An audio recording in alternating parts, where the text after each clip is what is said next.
t'a battu, le message a été redit et une lueur d'espoir pour les habitants de Mbouma Oyali, à Franceville, province du Haut-Ogooué.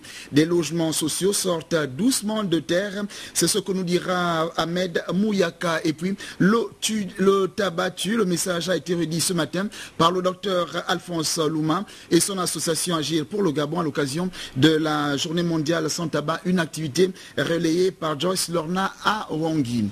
Mesdames, messieurs, bonsoir et bienvenue à cette principale édition d'information sur Gabon Télévision. La majorité républicaine pour l'émergence s'est réunie ce matin au jardin botanique de Libreville autour du président de cette majorité, Ali Bongo Ondimba. Il s'agissait de redéfinir les clauses de la coalition, d'où la signature de cette charte. Le point avec Bienvenue Minko, Hervé Mangumba et Bartel Boisse. Première convention des partis de la majorité républicaine est désormais sociale pour l'émergence. L'espace du jardin botanique aujourd'hui affiche complet. Autour du président Ali Bongo Ondimba, les leaders des formations politiques réaffirment leur détermination à agir ensemble dans l'intérêt du peuple gabonais. Le pacte social, avec sa stratégie d'investissement humain et les très fortes mesures que vous avez bien voulu prendre au profit de la population, particulièrement les plus nécessiteuses, a conquis le cœur de nos concitoyens et impacté sur les fondements de notre regroupement. C'est indéniable dans son action. Le président Ali Bongo Ondimba est un homme soutenu par sa famille politique. Le Gabon en 2025, lorsqu'on examine les différents piliers, le Gabon est un pays qui sera demain équilibré. Parce qu'en examinant la stratégie nationale d'industrialisation, il y a un développement et un aménagement du territoire équilibré avec 10 pôles de développement économique. Parmi les faits majeurs de cette grande rencontre politique, la signature de la charte révisée de la majorité républicaine et sociale pour l'émergence. À tour de rôle, le document est paraphé par les leaders des différentes formations politiques. L'acte consacre l'unité d'une coalition encore plus forte et plus engagée sur le front social pour un nouveau départ. Nos compatriotes attendent en effet que nous nous montrions plus solidaires, plus attentifs à la situation de ceux qui n'ont rien. Ils souhaitent que face au délitement des sociétés de solidarité traditionnelles, l'État mette en place des mécanismes d'aide et d'accompagnement pour les plus fragiles d'entre nous. Je pense aux personnes âgées sans ressources, aux veuves spoliées et abandonnées, aux orphelins contraints de mendier, aux étudiants isolés, aux handicapés. Cette forte demande sociale, notre groupement politique ne peut et ne doit l'ignorer. Pour tous ici à l'esprit, l'émergence du Gabon à l'horizon 2025, c'est maintenant. Le président Ali Bongo Ondimba et ses alliés, aujourd'hui, plus qu'hier, veulent se donner les moyens d'offrir une vie encore meilleure aux Gabonais de toutes conditions. Vous l'avez vu, impossible d'imaginer une telle rencontre sans que le leader ne s'adresse directement aux autres partis membres de cette coalition. Vous suivrez l'intégralité du discours d'Ali Bongo Ondimba à la fin de ce journal. Quittons Libreville pour Mayumba dans la province de la Nyanga où le ministre de l'Intérieur Guy Bertrand Mapangou est allé visiter le site devant abriter l'académie de police de cette localité. L'architecte du cabinet marocain Moline était du voyage et était également du voyage à nos reporters Jean-Augustin Zengi, Victor Mundunga. Accueilli à l'aéroport Mikolengi de Tchibanga par le gouverneur de la province de la Nyanga et de plusieurs personnalités politico-administratives, Guy Bertrand Mapangou, le ministre de l'Intérieur, qu'accompagnait le commandant en chef de la police nationale, sera à Mayumba pour visiter le site qui va abriter l'académie de police de Mayumba. Un projet lancé par le chef de l'État Ali Bongo Ondimba lors du Conseil des ministres délocalisé en 2011. Il s'agit d'un projet de construction de l'académie de police à Mayumba. Ce projet est lancé en 2011. Le cabinet marocain, Moline, Et aujourd'hui, nous avons connu un peu des fortunes diverses, mais nous sommes en train de relancer ce projet, c'est pourquoi l'architecte est ici présent. Nous avons donc, avec le maire de Mayumba, visité le site qui avait déjà été réservé en 2011, et je suis heureux également de dire que les études architecturales sont terminées. Les études architecturales de ce grand projet pour la police nationale gabonaise sont réalisées par le cabinet marocain Moulin. Comme l'a dit M. le ministre, ce projet a vu différentes phases durant lesquelles mon cabinet s'est investi pour mettre à jour le projet dans les meilleurs délais. Les plans ont été réalisés, transmis à qui de droit. Nous sommes pratiquement à la phase finale, c'est-à-dire là nous demandons à ce que les plans topographiques et les plans géotechniques soient réalisés pour que nous puissions continuer les plans de béton pour pouvoir donc lancer les appels d'offres. La réalisation du projet peut se faire assez rapidement à partir du moment où tous les objectifs sont réunis.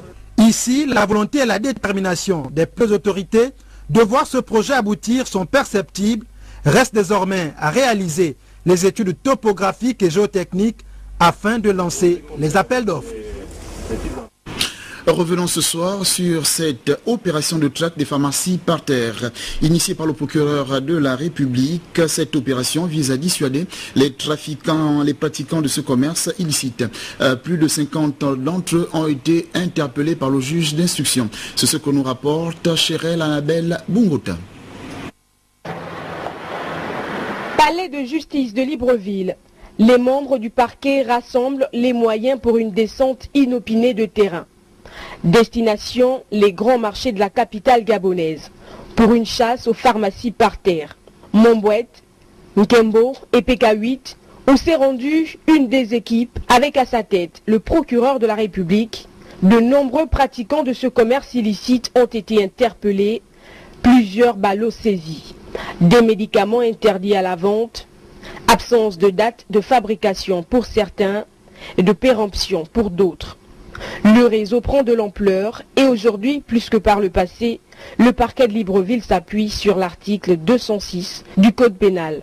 Ces comportements sont prévus et punis par l'article 206 du Code pénal qui, entre autres, expose les auteurs de vente de médicaments contrefaits à une peine d'emprisonnement de 1 an et à une amende de 1 million de francs.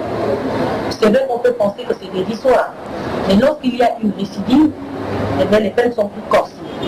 Alors donc l'objectif poursuivi n'est pas d'éradiquer le phénomène, mais c'est de dissuader au maximum que tous ceux qui s'avisent à vendre des médicaments contrefaits sachent qu'ils sont désormais pourchassés. Si ce comportement est interdit par la loi, il porte également atteinte à la santé publique. Et l'opération du parquet ici est saluée par l'Ordre national des pharmaciens. Il y a longtemps que nous attendions une action de telle envergure.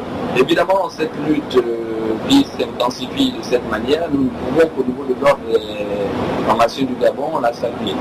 Occasion propice pour sensibiliser sur la dangerosité de ce phénomène qui chaque jour prend de l'ampleur. Comme ce sont des médicaments, ce sont de faux médicaments, ça fragilise l'organisme. Le foie en prend un coup, le rein prend un coup. Évidemment, au niveau cardiovasculaire aussi, on peut avoir des problèmes. Donc, c'est tout l'organisme qui est complètement affaibli par rapport à l'utilisation d'autres médicaments. Les gens pensent se soigner, mais finalement, ils fragilisent leur organisme. Produits contrefaits ou sortis des circuits officiels du Gabon et de l'étranger, le phénomène est mondial. La lutte pour démanteler ce réseau devra être multisectorielle. Le parquet de Libreville, pour sa part, grâce à cette opération, vient d'interpeller une 50aine de commerçants. 21 d'entre eux ont déjà été présentés devant le juge d'instruction.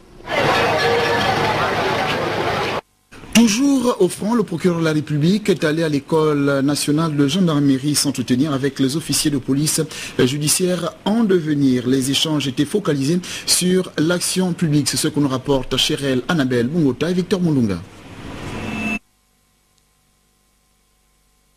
École nationale de gendarmerie. Le procureur de la République face aux futurs officiers de police judiciaire. Les questions à l'ordre du jour ici sont relatives aux missions de police judiciaire, Comment intervenir dans les procédures pénales? La maîtrise de la notion de l'infraction, parfois mal comprise par certains OPJ, même en service. Il est question ici de dissocier l'action publique de l'action civile. L'action publique vise la réparation du préjudice causé à la société par une personne soupçonnée d'avoir commis une infraction, c'est-à-dire un fait prévu et puni par la loi. Et où le ministère public demande aux juridictions de jugement de pouvoir condamner donc la personne si et seulement si cette juridiction estime que la personne est coupable des faits présentés devant la juridiction.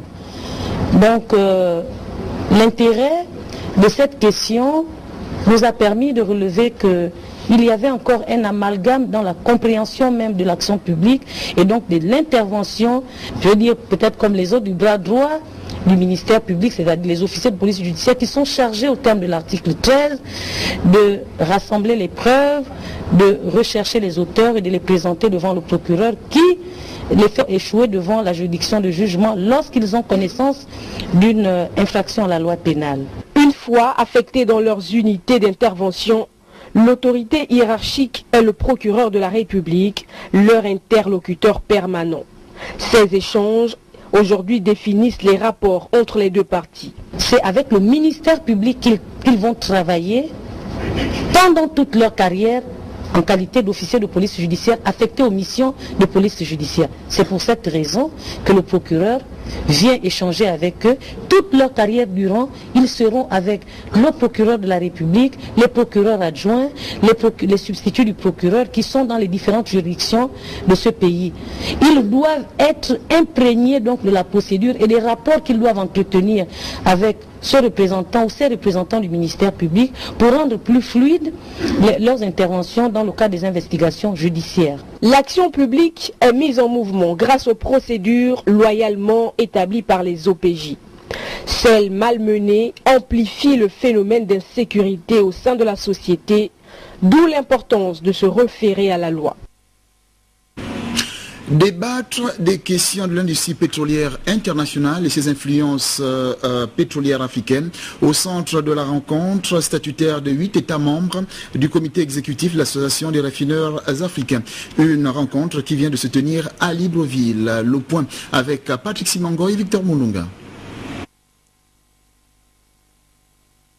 À Marrakech, au Maroc, lors de l'élection ici du directeur général de la Société gabonaise de raffinage au poste de président de l'Association des raffineurs africains, l'ARA s'était engagée à promouvoir un processus ordonné pour améliorer la qualité des produits, développer les infrastructures de distribution en plein essor de l'Afrique tant en matière de raffinage que de stockage. De Marrakech à Libreville, l'ARA a gardé cette conviction. Les travaux du comité exécutif qui viennent de se tenir à Libreville sous la présidence de Pierre Retenundiaï, président de la dite structure, ont permis aux délégués venus de 8 pays membres de l'ARA de mieux regarder l'avenir en redynamisant l'investissement dans les secteurs du raffinage et de la distribution. Nous avons parlé de la vie de l'association des raffineurs. Vous savez que le comité exécutif se réunit 4 fois par an et son rôle est de diriger, de définir la stratégie de l'ARA pour l'année qui vient, de s'assurer du bon fonctionnement des organes internes que sont les groupes de travail, mais aussi des relations avec des parties tierces comme l'IPIECA, comme les Nations Unies et d'autres organisations non gouvernementales. Nous avons un président dynamique en la personne de M. Retenundiaï, qui est dirigé de la SOGARA, et que pendant les 12 prochains mois, les projets que nous avons en chantier vont certainement être menés à terme, grâce au dynamisme et à l'implication personnelle du président Retenundiaï, parce qu'il faut dire que l'ARA, c'est comme un sacerdoce. Je crois que l'ARA est un véhicule pour nos décideurs politiques, que ce soit au Gabon ou en Afrique, pour aider à répondre aux défis du futur dans le domaine du raffinage, mais aussi de la distribution des produits pétroliers en Afrique. L'association des raffineurs africains relève depuis sa création plusieurs défis, dont l'établissement des normes de sécurité et de qualité pour les dépôts en circuit de distribution pétroliers africains. Autant de questions qui ont été débattues dans la capitale gabonaise. D'une réunion à une autre, parlons de ce conseil d'administration de la société commerciale gabonaise de réassurance qui a adopté un budget de 10 milliards de francs CFA. Le point avec Cabrel Guilin Lemamine et Serge Dingui Mabila. Deux événements ont marqué cette rencontre, à savoir l'Assemblée générale et le conseil d'administration de cette société de réassurance SCGR. Réunis en Assemblée générale, il s'est agi pour les responsables de cette structure de plancher sur les modifications des articles régissant la société. De cette Assemblée générale, il ressort ce qui suit. C'est une assemblée extraordinaire qui avait pour objet la modification des statuts et notamment la nomination d'un vice-président du conseil d'administration.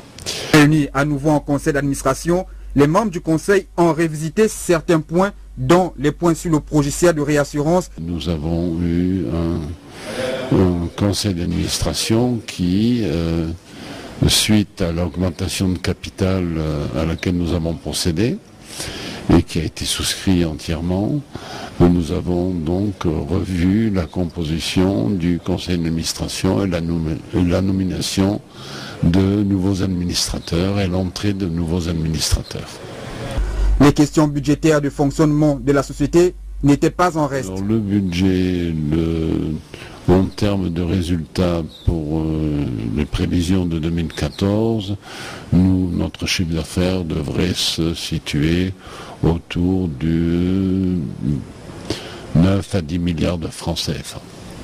L'élection de M. Cyril Assois en qualité de censeur auprès du président du conseil d'administration et de l'administrateur directeur général pour le mandat des administrations a mis fin à cette rencontre.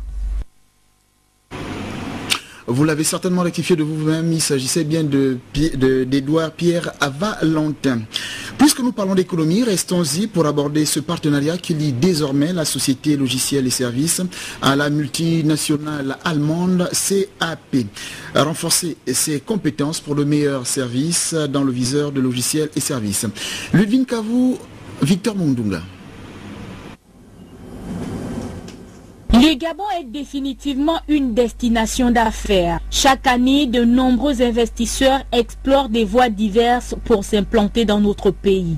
SAP, entendez, System Application Product and Processing, entreprise allemande spécialisée depuis plus de 40 ans dans la gestion des entreprises à l'échelle mondiale, est désormais présente au Gabon via la Société nationale logiciels et services. Nous sommes une société gabonaise qui existe depuis 1997.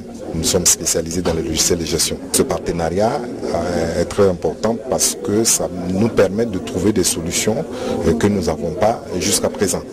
Donc c'est cela. Et nous disons aux clients que quels que soient leurs besoins, notre devoir en tant qu'intégrateur, c'est de leur trouver la meilleure solution. À l'occasion du lancement de leur partenariat, de nombreux chefs d'entreprise gabonais invités ont eu droit à la présentation des offres et des services que proposent les deux entreprises.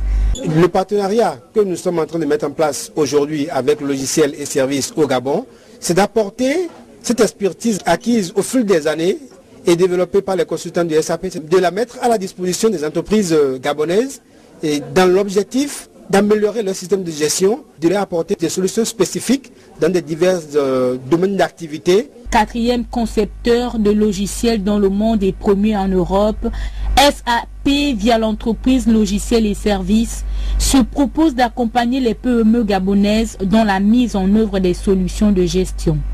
Elle entend ainsi mettre à la disposition des entreprises locales des logiciels, notamment des systèmes de gestion et leur maintenance, à travers des produits comme Business Object, Business Intelligence et autres, la gestion des corps d'entreprise tels la finance, la ressource humaine, le marketing, le développement durable et bien d'autres est plus évidente. Parlons transport pour aborder cette tombée de rideau de l'atelier de formation sur la tarification dans le transport public urbain et les enjeux du système BRT. 2 jours de travaux clôturés par le ministre délégué au transport, Raphaël Angazouzé. Le point avec Vibrian Aseko, TV2. Les notions fondamentales des transports publics, la place et le potentiel de bus à haut niveau de service, le marketing de transport public pour vendre les projets sont autant de thèmes qui ont fait l'objet d'une réflexion de la part des experts et les participants tout au long de ces 2 journées de travail. Cette rencontre a permis, entre autres aux responsables du département de transport, de revoir un certain nombre de stratégies pour une meilleure offre de services de la Sogatra aux populations gabonaises. Lorsque la loi de finances est votée, entre le moment où la loi de finances est votée et le moment où les budgets sont mis en place, si ça fait 3 mois, ça veut dire que les agents de Sogatra font 3 mois sans avoir de salaire. Donc il faut que les choses soient claires. Ce n'est pas avec les recettes de Sogatra qu'on fait les salaires de Sogatra, mais c'est l'argent du budget de l'État et il faut qu'il y ait la disponibilité et il faut respecter un certain nombre de mécanismes. Cet atelier, organisé par l'Union africaine des transports publics, UATP, Division Afrique de l'Union internationale des transports publics, UITP, en partenariat avec la Sogatra, aura connu un haut niveau de débat avec les participants venus de tous les horizons.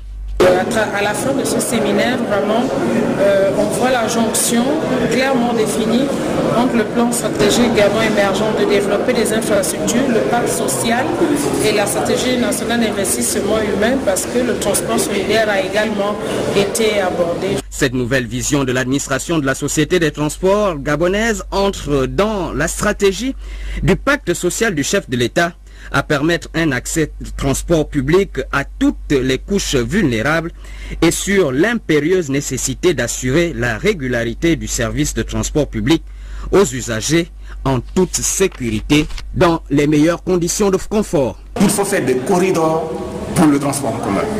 Et faire des corridors, c'est-à-dire on utilise des infrastructures qui existent et on les partage de façon volontariste en réservant un certain nombre de corridors au transport en commun. À noter que le concept novateur BRT requiert un soutien politique. Force est de déterminer pour en assurer la mise en œuvre afin d'offrir une qualité de service permettant aux usagers de voyager plus rapidement et en toute sécurité en comparaison d'un service ordinaire d'autobus. Et qui est du nouveau dans le paysage de l'enseignement supérieur à Libreville. Bordeaux École Management, filiale de Dakar au Sénégal, a été présenté récemment aux populations. C'est ce que nous rapportent Biwaoumi Kala et Pierre Claveril.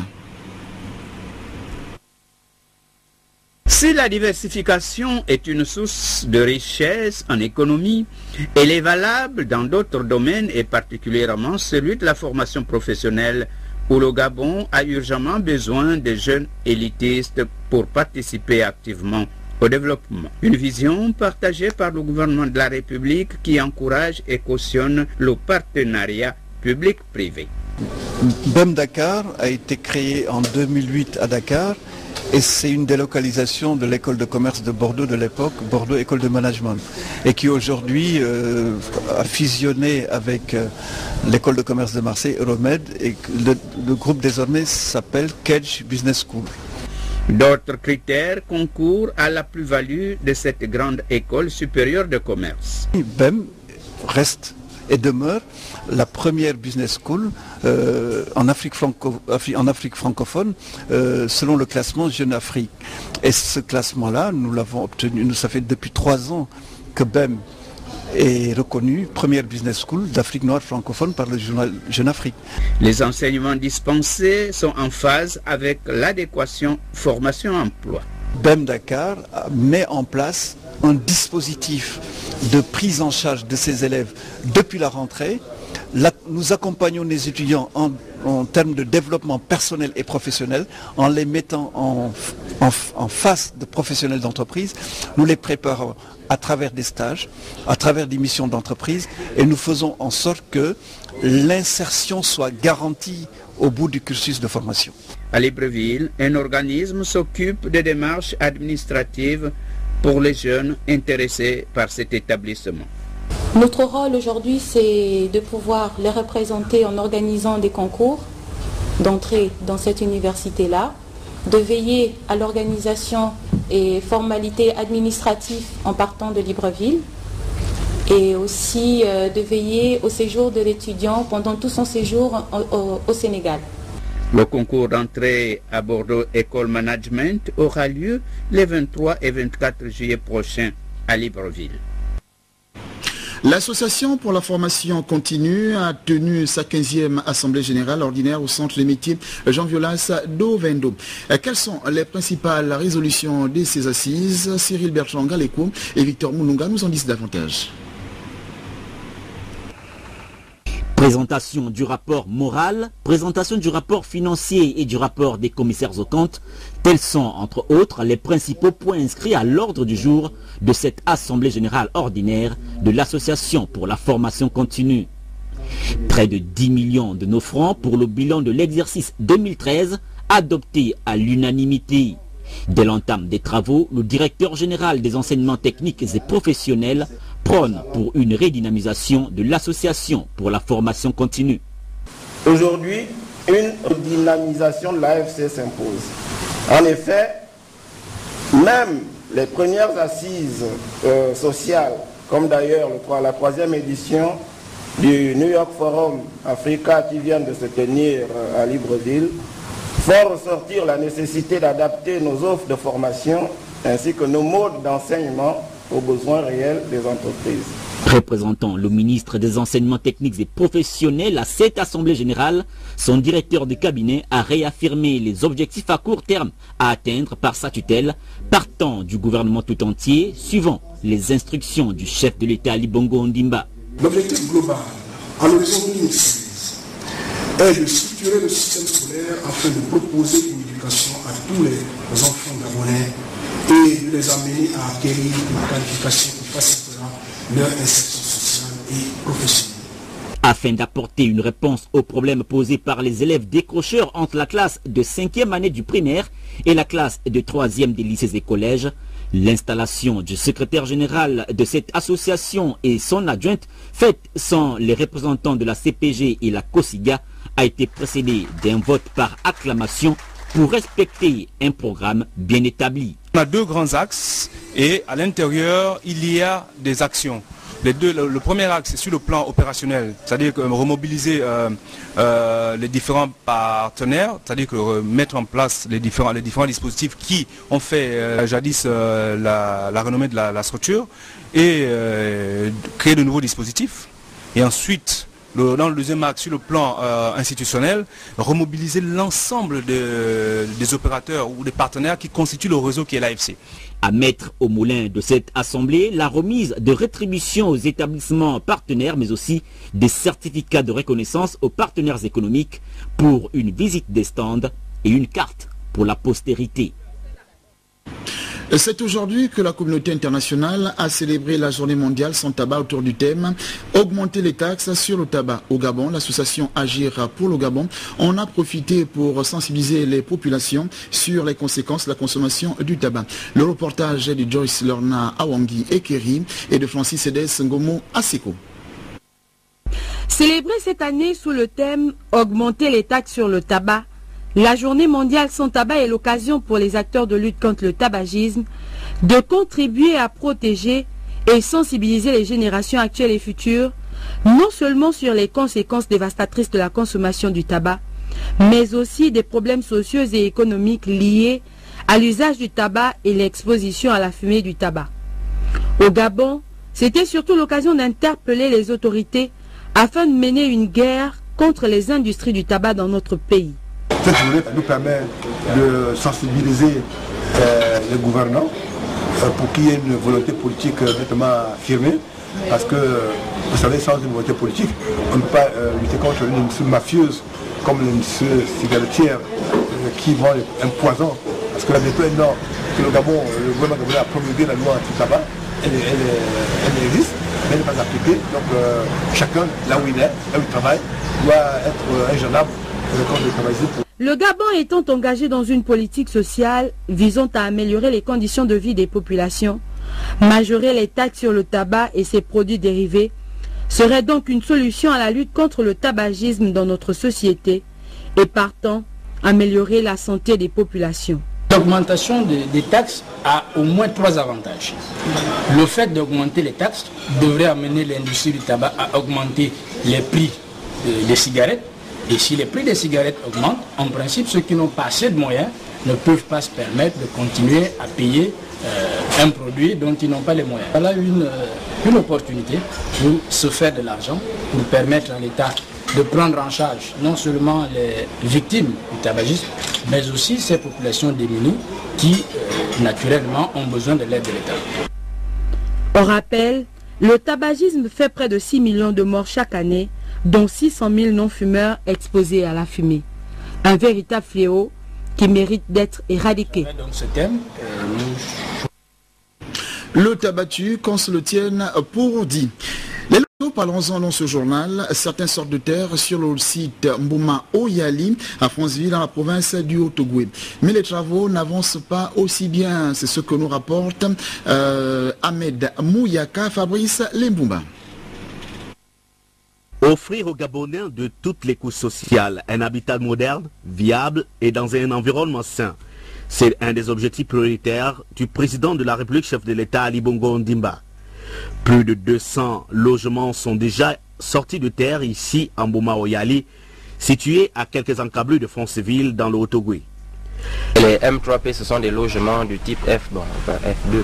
Ce sont des types de logements de 2 chambres, cuisine, salon, douche, terrasse, qui sont là devant en face de vous. Les MS4P, c'est des types 3 chambres, cuisine, salon, douche, qui sont là-bas plus bas, en contrebas là-bas. Et les MB4P, ce sont là-bas derrière, on les appelle les moyens standing.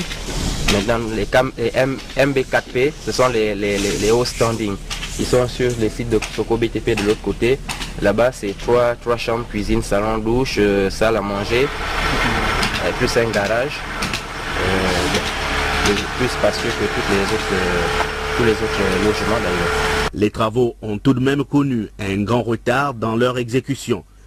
Toutefois, lentement mais sûrement, ce projet suscite de réels espoirs partout ailleurs dans les différents chantiers à travers le pays. Nous ne sommes pas capables de vous dire exactement quand on pourra livrer les chantiers. Hein. Mais je sais qu'ils sont déjà en train de travailler là-dessus pour que le chantier soit livré le plus tôt possible. Le manque de logement est estimé à 200 000 unités dans l'ensemble du pays. C'est dire que beaucoup reste à faire afin de réduire considérablement le déficit en logements sociaux et permettre ainsi à chaque Gabonais d'avoir un toit décent. Un brin de culture dans ce journal, le concours Papa Africa en hommage à feu Omar Bongo Ondimba se poursuit. Le 2e prime qui a vu l'élimination de 2 candidats s'est déroulé dans une ambiance assez chaude. Reportage.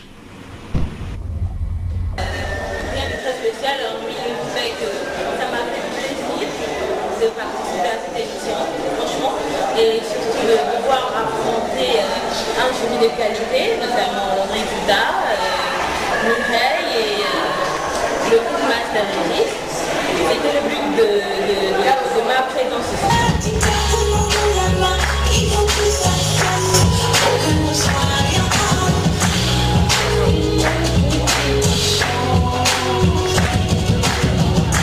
Quand tu chantes, la caméra est sur toi, on voit tous les petits gestes que tu peux faire. Tu vois? Et quand on chante, on fait ressortir quelque chose. Tu vois, les couleurs. Si c'était un concours pour épouser une femme, je suis prêt. Ce que j'ai admis, peut-être ma prestation n'a pas pu jouer et encore moment de jouer. Mais c'est une compétition comme toute autre. C'est que le meilleur gagne.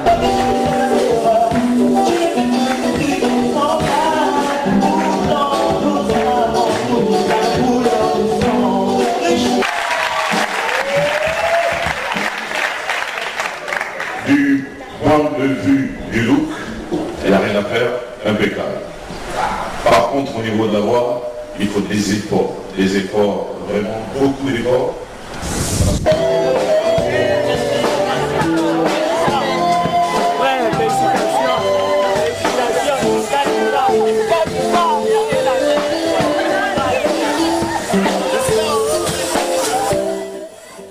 Vous suivrez le 3e prime ce soir lorsqu'il sera 21h30 sur Gabon Télévision. Fin de formation des jeunes de Franceville qui peuvent désormais pratiquer la menuiserie, la mécanique et autres. Une cérémonie de fin de formation qui a eu lieu à l'hôtel de ville de Franceville.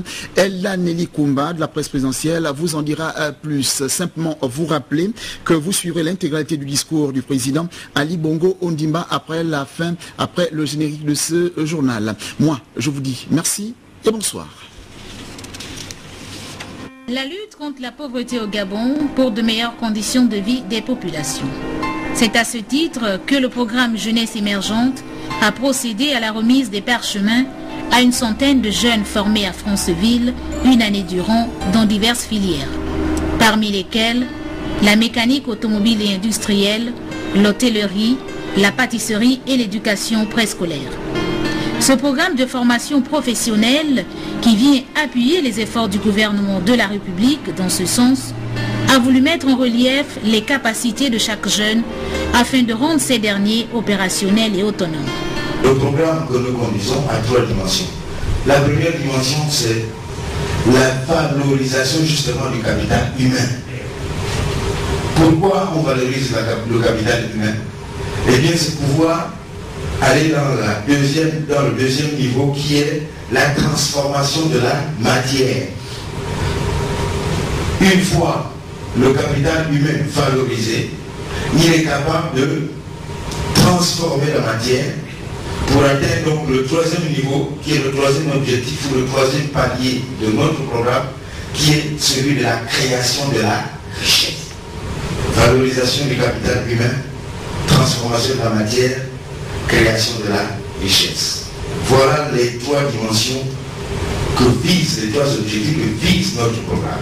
Ayant reçu des formations diplômantes pour les uns et qualifiantes pour les autres, et conscients de l'honneur qui leur a été fait, les lauréats de la 2e cuvée de ce programme ont fait preuve de reconnaissance. Ils savent que désormais, la porte du monde du travail leur est ouverte, puisque ces diplômes sont un sésame pour eux. Voici au terme d'une année de formation enrichie en connaissances techniques. Réjouis de ce fait, nous adressons nos sincères remerciements au président du programme de formation professionnelle jeunesse émergente, au staff administratif, tous les formateurs qui ont répondu aux soucis de la jeunesse aldo-européenne en soutenant la politique sociale du chef de l'État, son Excellence Ali Bongo Ondimba, socle du Gabon industriel. Fiers du résultat obtenu après un an de labeur, les formateurs ont prodigué quelques conseils aux récipiendaires. Ils voudraient que ces jeunes soient dorénavant maîtres de leur vie. Sachez une chose, le chemin de la réussite est parsemé d'embûches. Vous voici au terme de votre formation. Retenez que le diplôme n'est qu'une présomption de connaissance. Le parchemin que vous allez recevoir doit faire de vous des managers, des créateurs d'entreprises. Pour terminer, je vais féliciter M. Syriac Boulanjani, l'initiateur de ce programme. Vivement que le projet se poursuive. Pour l'initiateur du programme, la formation, couronnée par la remise des diplômes, matérialise la politique d'Ali Bongo Ondimba. Elle commande de mettre en place des stratégies efficaces pouvant créer des richesses afin justement de lutter contre la pauvreté dans notre pays. Il s'agit donc ici de juguler un mal en s'appuyant sur cette politique déjà mise en place. Des personnes qui ont compris la vision du chef de l'État. Le chef de l'État, son Excellence Ali Bongo Ondimba, nous a donné un mot d'ordre aux Gabonais, donné un mot d'ordre à ses collaborateurs, donné un mot d'ordre à ceux qui croient en lui, qui croient en sa vision. Et moi j'en fais partie de ceux-là qui croient à la vision de l'homme. Et cette vision simplement nous commande d'agir. Nous commande d'agir. Agir sur le capital humain. Pourquoi? Parce que nous tentons de valoriser le capital humain. Parce que de la valorisation du capital humain va découler la transformation de la matière qui va aboutir justement à la jugulation justement de la lutte de la pauvreté. Donc il s'agit de formations non seulement diplômantes mais aussi et surtout qualifiantes. Pourquoi? Parce que nous voulons en faire non pas des demandeurs d'emploi mais aussi et surtout, n'est-ce pas, des créateurs de richesses. La même jeunesse, vous avez un message pour 2016. 2016, vous faites allusion à quoi? Je pose pour l'instant, il s'agit de résoudre un problème. C'est le problème de la pauvreté. C'est le problème de la pauvreté. C'est pour cela que tous les efforts que nous sommes en train de faire vont dans le sens de juguler cette problématique. Vous savez, comme on a dit, après les études, après les diagnostics qui ont été posés par des cabinets d'experts, par des outils, par des associations, des ONG, il est établi que la pauvreté au Gabon a plusieurs visages, a plusieurs dimensions, a plusieurs niveaux. À partir de ce moment-là, nous déclenchons une lutte multisectorielle, multidimensionnelle. Donc c'est dans tous les sens, il est question de mettre en exergue, de mettre en ordre de bataille toutes les intelligences. Lutter contre la pauvreté, c'est agir. Le programme Jeunesse émergente l'a compris. La remise des parchemins à une centaine de jeunes à Franceville prouve à suffisance que les leaders de cette initiative veulent aider au mieux des compatriotes à changer leur quotidien. Diplôme en main, reste plus qu'aux bénéficiaires de faire valoir leur savoir-faire sur le terrain.